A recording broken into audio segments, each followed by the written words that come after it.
Hey y'all, today I want to talk about how to assess talent during the M&A due diligence process. Now, if you're doing more than just an asset buy and sale, then talent's going to be an important consideration during the due diligence process. I've been a part of deals where we've had to consider anywhere from 1 to 6 to 400 employees and really understand who does what, how does the organization operate, and what's the game plan for who to bring over, their roles and responsibilities, and everything in between. So you should obviously get with your HR department or your people within your organization to determine the game plan for whatever acquisition that you're looking at. But these are just some of the basic questions that I like to ask and how I like to set up my talent due diligence. The first thing I like to do is just create a profile on every single person within the organization that I am considering purchasing. Within each of those profiles, I have a ton of information about each person. The first is obviously their roles and responsibilities. What do they do within the organization? And also, how does that overlap with your internal organization? Is there a lot of responsibilities where you kind of have a surplus of talent and you're going to have to make some tough decisions around bringing those folks over, plugging in your internal folks that you might switch onto this new acquisition from a different part of the business, or a mix of both. I'll also make sure to include their career path and previous experience. You never know what types of roles that folks have been in previously that can be really, really interesting for new opportunities on your business. Upline and downline within the organization is also important to note. So who's their manager, who's their manager's manager, and who are they managing? That's going to give you a good sense of the different ripple effects that might happen if you change that person's role or potentially don't bring them over with the acquisition, which I'll get into a little bit later.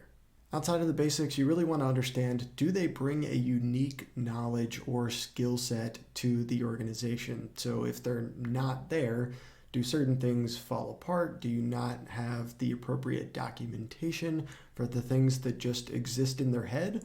There are so many organizations out there where there is a valuable set of knowledge that only exists with one or two people. So identifying who those people are and within the profile of each and every employee at the organization you're looking at, what do they know that's going to be critical to keeping operations going the way that they are? Additionally, you want to understand how much value is each and every person actually adding within the organization.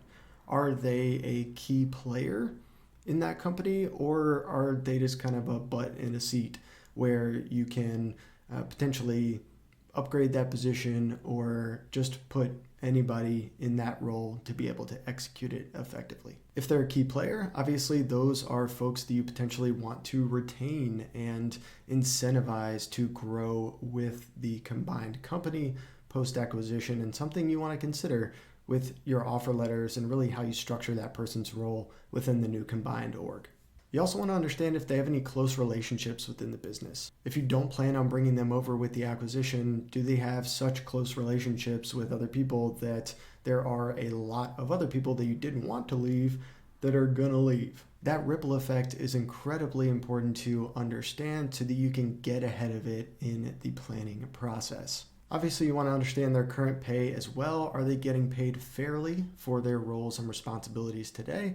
And do they have any other financial incentives that you need to be aware of, like bonuses or ownership stake in the company that they may be personally impacted by because of the deal? And you also want to consider their long-term goals, especially if, like I mentioned, they have ownership stake or maybe a big bonus payout if the company gets sold and they have a significant payday.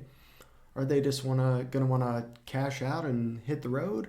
Or are they going to want to stick around for a long time and really grow with the company? So really understanding their intrinsic motivations around where they want to head long term, and really what their value drivers are, what they really care about, is important to understand so you can align incentives, potential offer if you want to bring that person over, and make sure that you retain them for the long term. Outside of those individual employee profiles, I'm also going to be just looking at the company as a whole in terms of their employee culture and organization.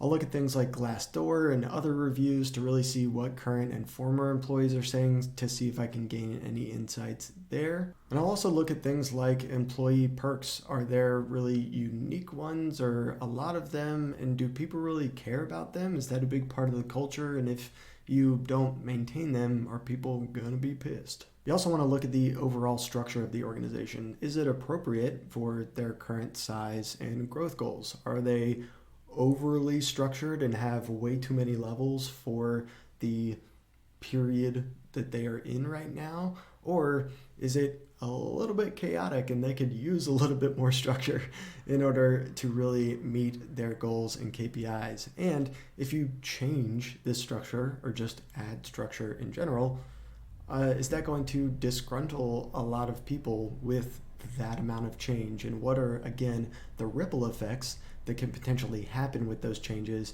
And are you willing to accept those or potentially formulate a game plan to work around them? Now, once you have a good handle on all of the individual employees and the organization as a whole, it's time to make some decisions. And the first and most important one is, who are you bringing over and how are you going to do it? This includes things like, how are you going to be paying them? How are you going to be communicating and presenting the offer to them? And then communicating that not only to them, but the other employees that you're going to be bringing over and all of the changes that you're going to be making. How are you communicating to them? How are you communicating to your internal team at your company as the buyer? And how are you going to be organizing those teams? What kind of changes are you going to be making there to that organizational structure? Obviously, that has a lot of impact on how and what you communicate to all of the affected team members from those different changes and how you really roll that out across the entire organization. Now, I've been part of acquisitions where we've literally changed nothing at close, and honestly for like the first 90 days just to learn more about their internal operations, their business, and then make decisions after we've gathered a lot of information. I really like that method. So especially if you create a lot of those employee profiles and really like a lot of the talent that is being potentially brought over internally, that can be a great way to just like get in, gain trust with everybody, learn, and then make the appropriate decisions a little bit later down the road. Now, during your due diligence, you may also see that like you really need to make a ton of changes within the first 30 days, which is totally acceptable too. You just need to be able to game plan what are the, again, ripple effects of making those different changes and what's going to happen to the organization more broadly. You could be cutting a bunch of people, bringing a lot of new people in, changing roles and responsibilities for other employees, and just need to be ready with that broad communication plan and everything that comes with it. So talent can be a big part of the investment thesis for a lot of different acquisitions. There's a ton of upside when it comes to bringing awesome new people within your organization, whether that is adding new key players to the stuff that you already do well, or adding new capabilities, or potentially just great culture fits within your organization.